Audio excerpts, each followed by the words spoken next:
India जो third stage में आ गया सीधे टर्सरी यस में, सर।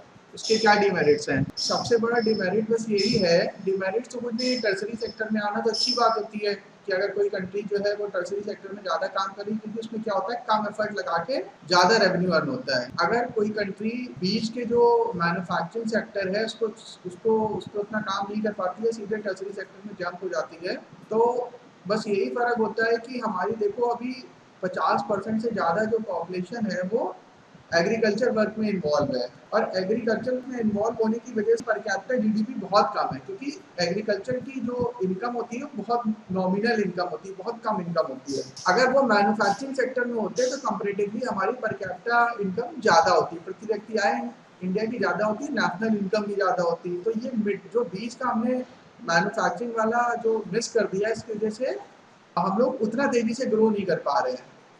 अब हमें धीरे-धीरे करना क्या पड़ेगा, अपने जो 50% और 50% लोग एग्रीकल्चर में होने भी नहीं चाहिए। प्राइमरी सेक्टर में देश की 50% पॉपुलेशन नहीं होनी चाहिए। मैक्स टू मैक्स 10 टू 20% होनी चाहिए, बस।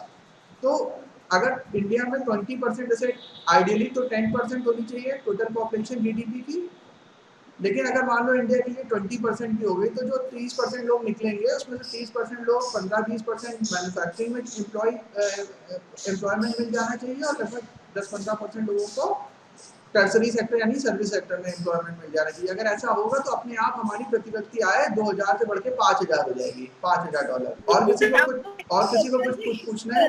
सर, पर इंडिया के जो एग्रीकल्चरल लैंड है वो अप्रॉक्स 61% है, तो ये तो ऑब्वियस होगा ना कि वो एग्रेरियन इकोनॉमी होगी, और ये सूटेबिलिटी भी है इंडिया के लिए।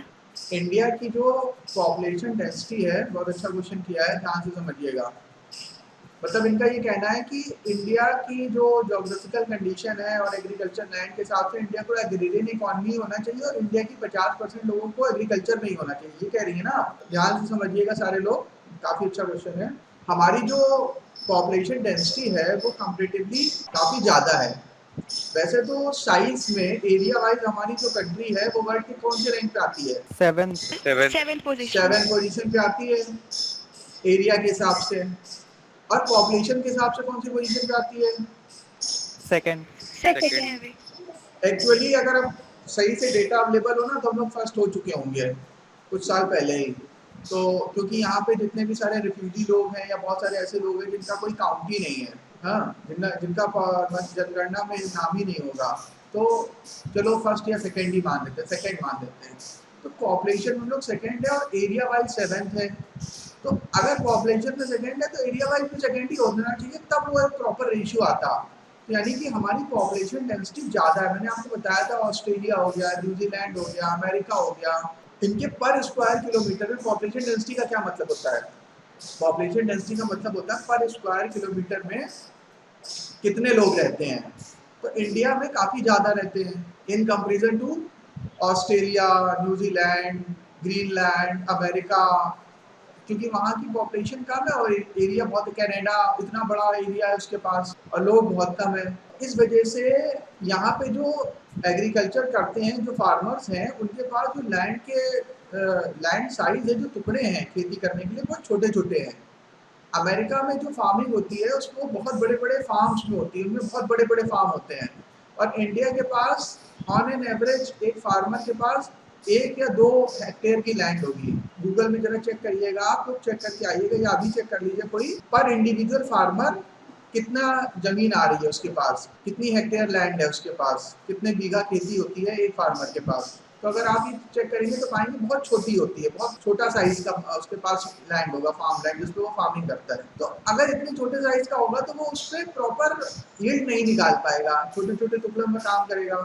लेकिन जो अमेरिका वगैरह में होता है उसमें क्या बड़े बड़े फार्म्स होते हैं, अमीर फार्मर्स होते हैं, और फार्मर्स इवन ऐसे होते हैं उनके पास ग्लाइडर वगैरह होते हैं, वो पेस्टिसाइड स्प्रे करने के लिए एयरप्लेन का इस्तेमाल करते हैं, ग्लाइडर का इस्तेमाल करते हैं।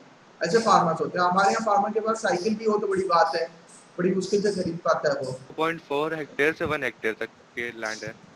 हाँ ठीक है, चलो 1 हेक्टेयर भी मान लिया हमने। 1 हेक्टेयर लैंड पर फार्मर, मतलब आप सोचिए आधा, आधा से 1 हेक्टेयर लैंड, तो बहुत कम है ये। क्या खाएगा वो उसमें, क्या वो बेचेगा, क्या करेगा, कैसे अपनी फैमिली को रखेगा, मुझे नहीं पता।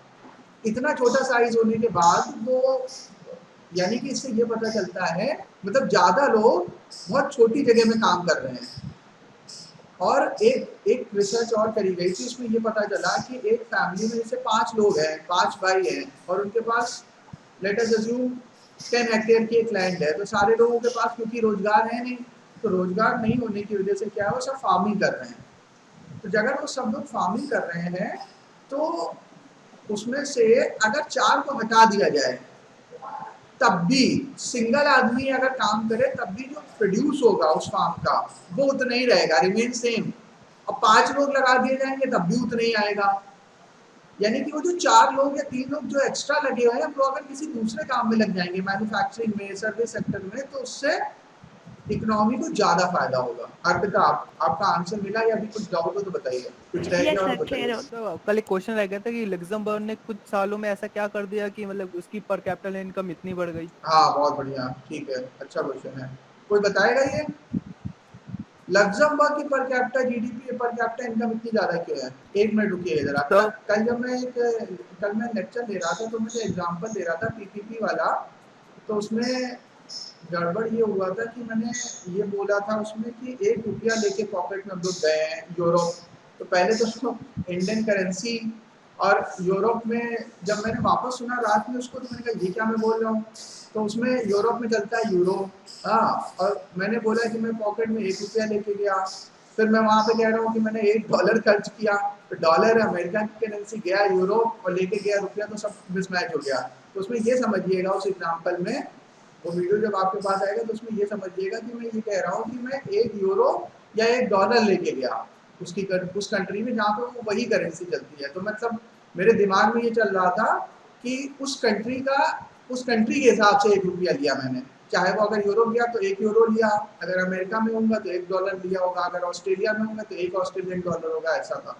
तो मैं गलत बोल गया था, तो मैंने जब रात में देखा तो मुझे लगा कि मैंने गलत बोल दिया है। हाँ, लग्जमबर्ग वाला कौन बताएगा? इंडस्ट्री और बैंकिंग के कारण। ठीक है, और कोई कुछ बताएगा? सर वहाँ पे बिजनेस बिजनेस बहुत ज्यादा होता है, शायद कोल इंडस्ट्रीज भी हैं बहुत सारी, टैक्सेस लोगों से बहुत कम लिए जाते हैं, इसलिए वहाँ पे पर कैपिटा इनकम बहुत हाई है। ये देखिए, ये लग्जमबर्ग है, ये बीच वाला हिस्सा है।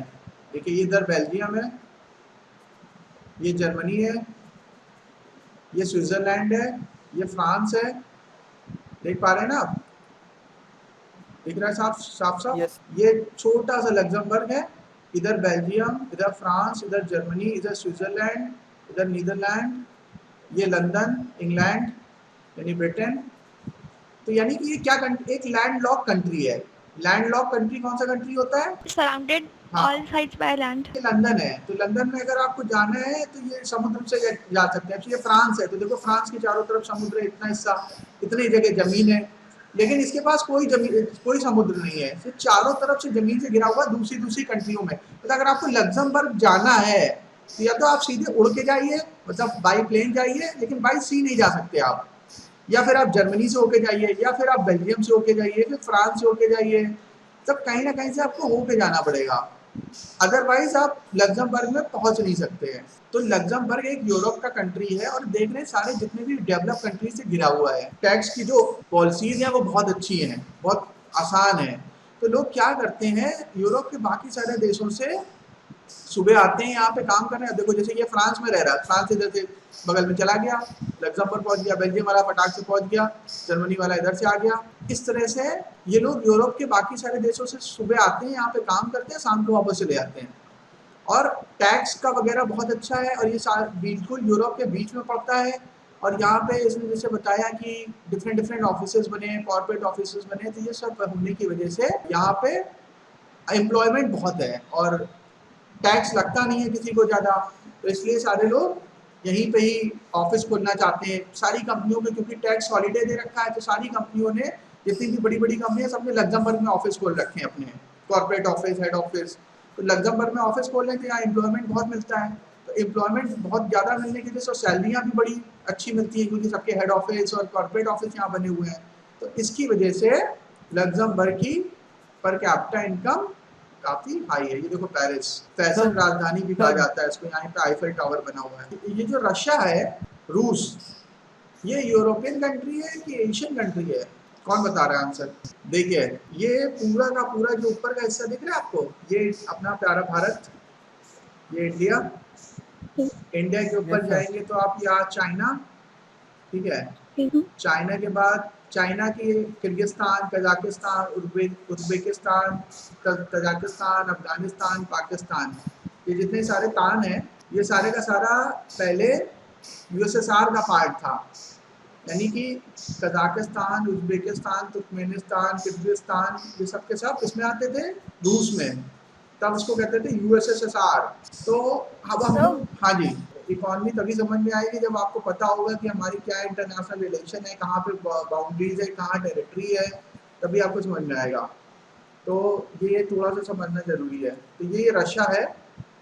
रशिया, ये लोग जो यूरेशियन कंट्री बोल रहे हैं, उसका मतलब ये हुआ कि ये इतना बड़ा है, इतना बड़ा कि ये पूरा कॉन्टिनेंट है। कई सारे कॉन्टिनेंट इससे छोटे हैं। अगर आप ऑस्ट्रेलिया कॉन्टिनेंट ले लो या एक दो कोई और कॉन्टिनेंट ले लो, उनका साइज एक सिंगल कंट्री से छोटा है।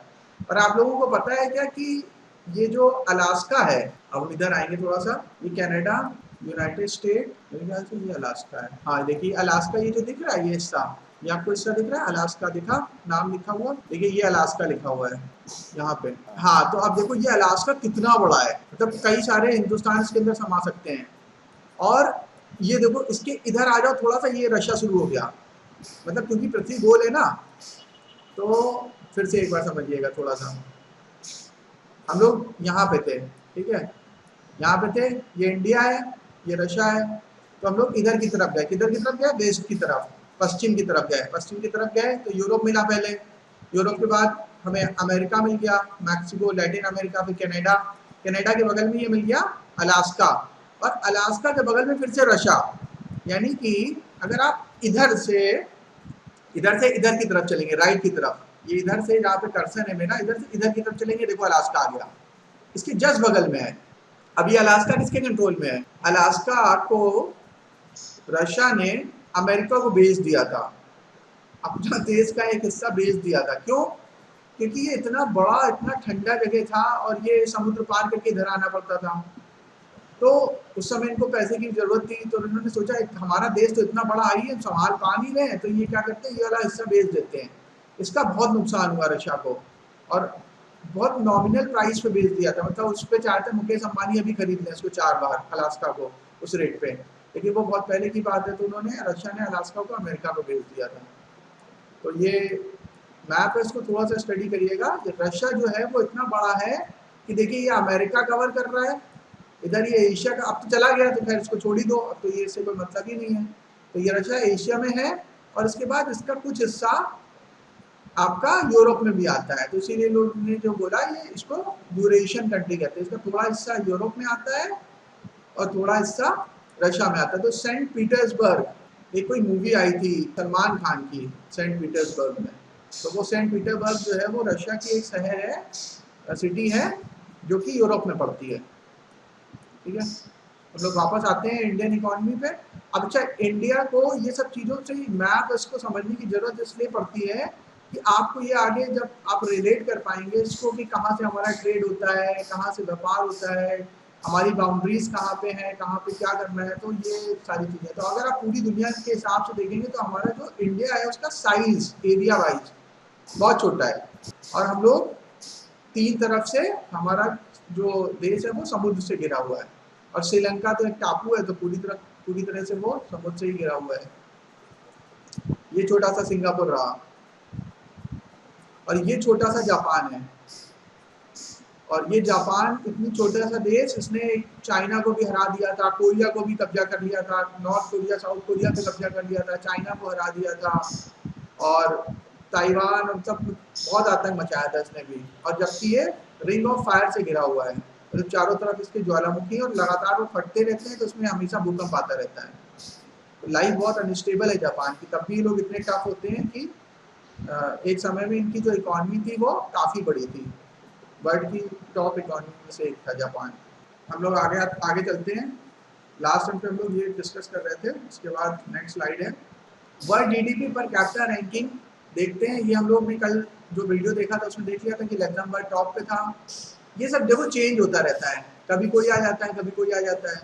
तो जैसे जैसे इनकम के हिसाब से होता है। फिर स्विट्जरलैंड है, मकाऊ है, Norway, Ireland, Qatar, Iceland, Singapore, Denmark, ये सब इस 9 से दिए हुए हैं। हांगकांग भी है इसमें, और हांगकांग चाइना का ही पार्ट है। फ्रांस 22वें नंबर पे, और आप देखो इसमें 66 कंट्रियों के नाम दिए हुए हैं, लेकिन इसमें कहीं इंडिया का नामो निशान नहीं है। और रशिया कहाँ पे है? 11,000 के हिसाब से सबसे लास्ट में है। और इंडिया की कितनी पर कैपिटा जीडीपी है? गलत वर्ड बोल देता हूँ, पर कैपिटा इनकम कितनी है? 1700, अप्रॉक्स 2000 डॉलर।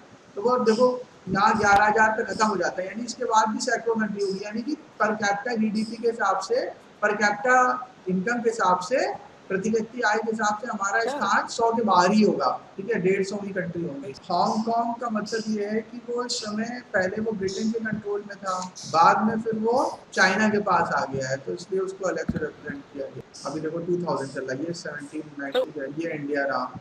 ये थोड़ा सा पुराना डेटा है, इसमें 2100 दिखा रहा है। तो देखो लगभग इस समय हमारी और नीचे आ गई हो, 150वीं कंट्री है हम। 200 दुनिया में देश है, तो 150वें स्थान पे हमारा नाम होगा। पीपीपी में ज़्यादा होगा, लेकिन अभी हम यही मानते हैं। इकोनॉमी का साइज भी हम मानते हैं नॉमिनल जीडीपी के टर्म्स के हिसाब से, और पर कैपिटा इनकम भी हम नॉमिनल ही मानते हैं, जो पढ़ाई लिखाई में यूज़ होती है, ज़्यादातर यूज़ होती है। पीपीपी वाला उतना ज़्यादा यूज़ नहीं होता है। इंडिया देखो, घाना, नाइजीरिया, जो बिल्कुल लुटे पिटे मरे देश हैं, सीरिया, पता नहीं कौन कौन देश है, भूटान उससे भी नीचे है। श्रीलंका तो बहुत ऊपर होगा।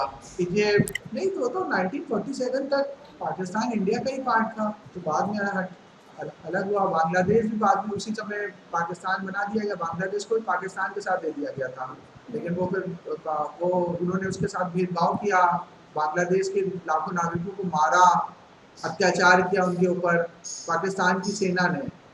तो इसलिए वो लोग भड़क गए, फिर उन्होंने कहा मुझे अपने सेपरेट नेशन दे दो। पता, अपने ही देशवासियों के साथ अत्याचार किया। पाकिस्तान ये पूर्वी पश्चिमी पाकिस्तान, ठीक है, ये पूर्व में पड़ता है और ये पश्चिम में पड़ता है, तो पूर्वी पश्चिमी पाकिस्तान का नाम था इसका, ठीक है। तो ये अलग अलग था दोनों। तो बांग्लादेश के ऊपर बहुत अत्याचार किया था पाकिस्तानियों की सेना ने आके, तो वो भाग भाग के यहाँ पे आ जाते थे, भारत में आ जाते थे जान बचाने के लिए। तो इसी समय बांग्लादेशी शरणार्थियों की समस्या बहुत ज़्यादा बढ़ गई। तो इंदिरा गांधी उस समय प्राइम मिनिस्टर थी, तो उन्होंने कहा कि पाकिस्तान से सब रोको अत्याचार, नहीं तो फिर हम तुम्हें सबक सिखा देंगे। तो उस समय पाकिस्तान का दोस्त था अमेरिका। अमेरिका बहुत अच्छा दोस्त था पाकिस्तान का, वही इसको वेपन्स, आर्म सप्लाई करता था। तो पाकिस्तान ने सोचा अमेरिका तो मेरे साथ ही है, हम अभी इंडिया को धूल चटा देंगे, तो उसने भारत के ऊपर अटैक कर दिया। और ये कहानी पता है ना आप लोगों को, भारत के ऊपर उसने अटैक कर दिया, और अमेरिका ने इंडिया को पाकिस्तान की मदद करने के लिए, दुनिया में सबसे जो शक्तिशाली समुद्री बेड़ा है वो अमेरिका का है। उसने, अमेरिका ने और ब्रिटेन ने, तो यहाँ ब्रिटेन है, ये ब्रिटेन ने भी और अमेरिका ने भी अपने जंगी जहाज़ों को आदेश दे दिया कि जाओ इंडिया में हमला करो जाके। तो ये सब निकल पड़े यहाँ से, न्यूक्लियर सबमरीन और ये सब चीज़ें, बड़े बड़े जो वो होते हैं एयरक्राफ्ट कैरियर्स, वो सब चल पड़े इंडिया पे हमला करने के लिए। उस समय ब्रिटेन और अमेरिका दोनों ने ऑर्डर दे दिया था अपनी सेनाओं को कि भारत के ऊपर हमला करना है। उस समय इंदिरा गांधी ने फ़ोन करा रशिया के प्रेसिडेंट को यहाँ पे, और उस समय रशिया हमारा अच्छा दोस्त था। तो रशिया ने क्या किया, फटाक से यहाँ पे अपने न्यूक्लियर सबमरीन और ये सब जो थे उनके छुपे रहते हैं समुद्र में, उन्होंने ऑर्डर कर दिया कि सब लोग ऊपर आ जाओ पानी के। तो जैसे ही अमेरिका और ब्रिटेन के जो जंगी जहाज है, एयरक्राफ्ट कैरियर, वो इंडिया के पास पहुंचे, उन्होंने देखा यहाँ पे सोवियत यूनियन की न्यूक्लियर सबमरीन लगी हुई हैं, और वो तुरंत उनके हालत खराब हो गई, वो वापस उनके पास भाग गए, क्योंकि उनका हम यूएसएसआर से नहीं उलझ सकते, क्योंकि यूएसएसआर उस समय बहुत बड़ी पावर थी, ठीक है। तो वो वापस चले गए, नहीं तो उसी समय हिंदुस्तान बर्बाद हो जाता, क्योंकि ब्रिटेन और अमेरिका एक साथ इंडिया पर अटैक करने आ गए थे पाकिस्तान की हेल्प करने के लिए, और इंडिया ने 2-3 दिन के अंदर खेल खत्म कर दिया पाकिस्तान का। और सैम मॉनिकसा फील्ड मार्शल, उन्होंने बहुत आसानी के साथ पूरी पाकिस्तान फौज को 1 लाख सैनिकों को आत्मसमर्पण करा दिया। 1 लाख सैनिकों ने उनके सामने घुटने टेक के अपनी बंदूकें डाल दी थी, और बाद में फिर उनको भी छोड़ दिया। और हिंदुस्तान ने जितना भी हिस्सा जीता था वो सब वापस कर दिया पाकिस्तान को। इस बार भी वापस किया था, और जब लाल बहादुर शास्त्री प्राइम मिनिस्टर थे तब जब हमने हराया था पाकिस्तान को, तब भी जो भी हमने टेरिटरी जीती थी और जो उनके सैनिकों को पकड़ा था वो वापस कर दिया था। तो इंडिया ने युद्ध तो कई बार जीते, लेकिन वो उसका एडवांटेज नहीं ले पाए। जब इंदिरा गांधी ने ये युद्ध जीता था और 1 लाख लोगों को, सैनिकों को बंदी बना लिया, तो चाहती तो कश्मीर ले लेती, लेकिन उन्होंने ऐसा किया नहीं। उन्होंने सोचा कि लोग क्या कहेंगे कि इन्होंने हराया है, और वापस कश्मीर को पाकिस्तान ऑक्यूपाइड कश्मीर को चाहती तो ले लेती, लेकिन उन्होंने नहीं लिया ये। कश्मीर क्यों नहीं दिया वापस? अब नहीं लिया, अब क्या बताया जाए। लोगों को ये लगेगा कि युद्ध में हरा के और फिर जबरदस्ती छीन लिया वो सर चीज। बट उन्होंने लिया नहीं, बट अब पाकिस्तान उसी के लड़ता है। और एक चीज और था कि तो उस ले लेना समय चाहिए उस था। समय के जो वो थे प्राइम मिनिस्टर थे, वो आए थे। जब हार गए तो उनको बुलाया गया कि आओ हिंदुस्तान आओ, मैडम प्राइम मिनिस्टर से, इंदिरा गांधी से बात करो आके। तो उनको बुलाया गया, वो बहुत डरते हुए और बड़ी मुश्किल से आए। उस समय वो अपनी बेटी बेनजीर भुट्टो को साथ में लेके आते। बेनजीर भुट्टो बाद में प्राइम मिनिस्टर बनी थी वहाँ की, मुर्तजा भुट्टो आए थे, वो समय प्राइम मिनिस्टर थे वहाँ के। वो आए और उन्होंने मतलब बहुत हाथ पैर जोड़े इंदिरा गांधी को। उनका आप मैडम आप फतेह हैं, आप जीती हैं, आप फतेह हैं, तो आपको थोड़ा सा उदारता दिखानी चाहिए, और अगर आप कश्मीर पे बात करेंगी और कश्मीर को ले लेंगी तो हम लोग वापस नहीं जा पाएंगे, हमें मार दिया जाएगा कश्मीर में, पाकिस्तान में जाते ही मार दिया जाएगा, और वहाँ की आवाम हमें माफ़ नहीं करेगी। आप तो खुद ही फतेह हैं, आप जीती हैं, तो थोड़ा सा आप बड़ा हृदय दिखाइए और हमें माफ़ करिए। तो ये सब उन्होंने एक तरह से चिकनी चुपड़ी बातें करके इंदिरा गांधी को इमोशनली ब्लैकमेल करके और वो ले गए, छोड़ दिया गया उनको। और सर हिंदुस्तानी वैसे भी माफ़ कर सर देते हैं हमेशा। हाँ जी। सर तो उसी वजह से आज पाकिस्तान सर अभी तक हम पे अटैक्स करता था, गलत है, ले लेना चाहिए था। तो ये तो हम लोग पंडित नेहरू के समय ही ले सकते थे। पंडित नेहरू ने जब सेनाओं को रोक दिया था, तो अगर उस समय एक्चुअली क्या था कि पूरा देश था, उसको यूनाइट करने का श्रेय किसको जाता है? सरदार पटेल को जाता है। सरदार पटेल ने 500 से Yes, ज़्यादा sir. रियासतों को भारत में मिला दिया, जिसमें से हैदराबाद भी था। तो कश्मीर तो बहुत छोटी रियासत थी, और कश्मीर के राजा ने तो ऑलरेडी साइन कर दिया था कि हम भारत में विलय करना चाहते हैं। तो सरदार पटेल के हाथ में होता तो वो 2 मिनट में ख़त्म कर देते हैं, लेकिन वो पंडित नेहरू ने अपने हाथ में ले लिया कि मैं कश्मीरी पंडित हूँ, मैं कश्मीर को बिलोंग करता हूँ, तो कश्मीर को मैं हैंडल करूँगा। हैंडल करने में उन्होंने बर्बाद कर दिया, फंसा दिया। फिर इसको यूनाइटेड नेशन ले चले गए, तो और बर्बाद हो गया वो, फिर फंस गया तब से मैटर। तो उसी समय ठीक हो जाता। अगर सरदार पटेल के हाथ में होता तो उनको 2 दिन लगता, वो ख़त्म कर देते सब मैटर, वो पूरा ऑक्यूपाई कर लेते। लेकिन वो एक्चुअली पंडित नेहरू भी बहुत बड़े हृदय वाले और उसी तरह के थे कि हमारी इमेज नहीं खराब होनी चाहिए और किसी से के ऊपर हमला नहीं करना है और कुछ नहीं करना, इस तरह की वो। लेकिन जब राज्य चलाया जाता है तो ये नहीं देखा जाता है, तो वो उस तरह से सोचते थे, तो इसलिए वो अभी तक नासूर बन गया है हिंदुस्तान के लिए। अदरवाइज वो उसी समय ही खत्म हो जाता मैटर। सरदार पटेल के लिए 2 दिन का काम था खाली। जो हाँ जी।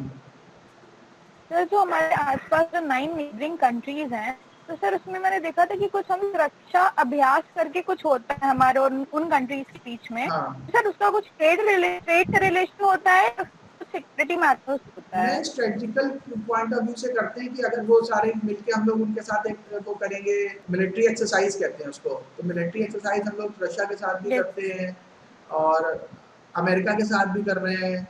अलग अलग देशों के साथ करने से ना थोड़ा सा पावर बनता है। एक तो प्रैक्टिस रहती है, जो सेना है कि अपनी कैसे वेपन्स यूज़ करने हैं, क्या करना है, वो सब प्रैक्टिस में रहता है।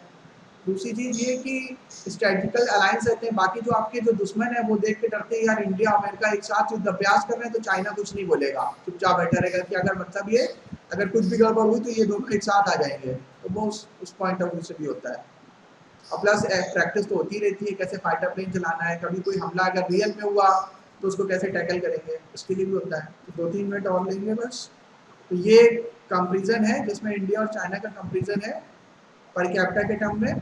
चाइना की पर कैपिटा इनकम, ये जो डेटा दिया गया है आपको 2018 तक का है, और इसमें जो डेटा है ये 19 का है।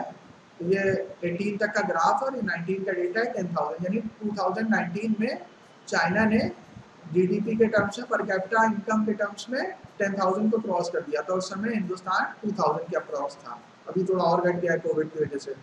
तो ये मतलब यहाँ तक देखिए 1980 के आसपास तक लगभग हमारा और चाइना का per capita GDP, per capita income बराबर थी, जीडीपी का साइज भी बराबर था। और इवन देखो यहाँ पे कमी है, यहाँ पे कुछ कुछ हिस्सों में आप देखेंगे तो इंडिया का ऊपर आ जाएगा ब्लू वाला ग्राफ। तो यहाँ तक एकदम बराबर था, उसके बाद फिर चाइना ने बहुत अच्छी ग्रोथ करी और हम लोग करे ग्रोथ तो करे बट लेकिन बहुत स्लो ग्रोथ करी है। तो ये कंपेरिजन है। ये वो देश है जिसमें से ये जो डार्क ग्रीन है वो ये दिखा रहा है कि अगले 5-7 सालों में यहाँ पे जो लोग रह रहे हैं उनका लिविंग स्टैंडर्ड जो है वो 4 to 5 टाइम्स बढ़ जाएगा। मतलब इसमें चाइना भी आ रहा है, चाइना का पूरा पूरा पार्ट आ रहा है और हम लोग का लाइट ग्रीन आ रहा है। तो 5x ग्रोथ होगी जिनके लिविंग स्टैंडर्ड में, वो होंगे डार्क ग्रीन वाले पोर्शन, और जो लाइट ग्रीन वाले हैं उसमें 3 to 4% की ग्रोथ होगी, जिसमें Excuse me, sir. रशिया और इंडिया है। हाँ जी सर, अभी आपने बताया जैसे कि चाइना ने सडन ग्रो किया था, तो सर हमने प्रीवियस लेक्चर्स में देखा था कि लग्जमबर्ग उसके रिसोर्सेज की वजह से उसने ग्रो किया था, और क्योंकि पॉपुलेशन भी कम थी। चाइना के पास तो सर पॉपुलेशन भी बहुत ज़्यादा है, तो वो सडन ऐसे कैसे ग्रो कर सकता है? कोई आंसर करेगा? चाइना की ग्रोथ का क्या रीजन है? चाइना ने इतना सडन ग्रोथ कैसे कर ली? सर इनका जो ट्रेड है ये सर इनका हम अगर देखते हैं तो इम्पोर्ट्स बहुत कम है, एक्सपोर्ट्स बहुत ज़्यादा है। तो और सर अभी हम लोगों ने नोटिस किया था कि जब इंडिया ने बोला कि चाइना के प्रोडक्ट्स को बैन कर दो, तो चाइना की स्ट्रैटेजी थी, उन्होंने बैन चाइना नाम से खुद की टी शर्ट इंडिया को भेज दी थी। तो सर उनका बिजनेस माइंड बहुत अच्छा है ना सर? और सर इस वजह से भी हो सकता है। और सर उनके पॉपुलेशन ज्यादा है लेकिन वहाँ पे वर्किंग आवर्स भी बहुत सही है और उनका एनवायरनमेंट वर्किंग का बहुत अच्छा है एज कम्पेयर टू इंडिया। वो लोग जितना भी काम करते हैं क्वालिटी वर्क करते हैं, ज्यादा हार्ड वर्क नहीं स्मार्ट वर्क करते हैं। हमारे इंडिया में we are going with hard work not with smart work. तो सर चाइना जो है अभी सब बहुत ग्रो कर सकता है। वहाँ पे पॉलिटिकल स्टेबिलिटी है। हाँ, ये राहुल का ये वाला पॉइंट सही है। पॉलिटिकल स्टेबिलिटी हमारे यहाँ क्या है, पिछले 70 सालों में 70 सरकार बदल चुकी होंगी, और चाइना में खाली वन पार्टी होती है, कोई रिलीजन नहीं है, रिलीजियसली न्यूट्रल एक ही रिलीजन है बौद्ध, और वो भी कोई खास नहीं है। तो रिलीजन के नाम पे कोई दंगे फसाद होने नहीं है, यानी कि फुल कॉन्सेंट्रेशन खाली ग्रोथ और डेवलपमेंट पे रहता है उनका। सिंगल पार्टी, पॉलिटिकल स्टेबिलिटी, और सबसे बड़ा जो रीजन है उनका सक्सेस होने का वो है क्लस्टरिंग। वो लोग क्या करते हैं, जैसे डेट्रॉइट है अमेरिका में, ठीक है, जैसे सिलिकॉन वैली है अमेरिका में, तो सिलिकॉन वैली में क्या होता है, सिर्फ कंप्यूटर रिलेटेड काम होते हैं। डेट्रॉइट में क्या होता है, खाली ऑटो हब है, वो वहाँ पे कारें साथ जितनी भी BMW, मर्सिडीज, तो जितनी भी फोर्ड मोटर, जितनी बड़ी बड़ी कंपनियां, सबके ऑफिस वहाँ पे बने हुए हैं, ठीक है। सिलिकॉन वैली में जितने भी सॉफ्टवेयर कंपनियां हैं, माइक्रोसॉफ्ट, फेसबुक, अमेजॉन, जितनी सॉफ्टवेयर कंपनियां, सबके ऑफिस बने हुए हैं। तो उसी तरह से चाइना ने क्या कर रखा है, क्लस्टरिंग कर रखी है। उसके एक सिटी में खाली मोबाइल का काम होता है, दूसरी सिटी में खाली मदरबोर्ड्स और कंप्यूटर पार्ट्स का काम होता है, तीसरे में खाली ऑटो कंपोनेंट्स का काम होता है। तो इस तरह से क्लस्टरिंग करने से अगर आपको एक चीज़ों का काम करना, आप उसी सिटी में जाइए, सारी चीज़ें आपको अवेलेबल हो जाएंगी वहीं पे, आप फटाक से प्रोडक्ट बनाइए और बेचना शुरू कर दीजिए। इंडिया में ये चीज़ नहीं है, तो जहाँ इंडिया को भी क्लस्टरिंग करनी पड़ेगी। प्लस चाइना ने क्या किया, अपनी जीडीपी का 25% तक सीधे इंफ्रास्ट्रक्चर में खर्च करना शुरू कर दिया था, और जबकि हम लोग फंसे रहे सभी सेक्टर्स की ग्रोथ करेंगे, तो सभी सेक्टर्स की ग्रोथ हो नहीं पाई। तो इस चक्कर में हम लोग काफ़ी पीछे रह गए। फिर मैं यहीं पे क्लास समाप्त करता हूँ।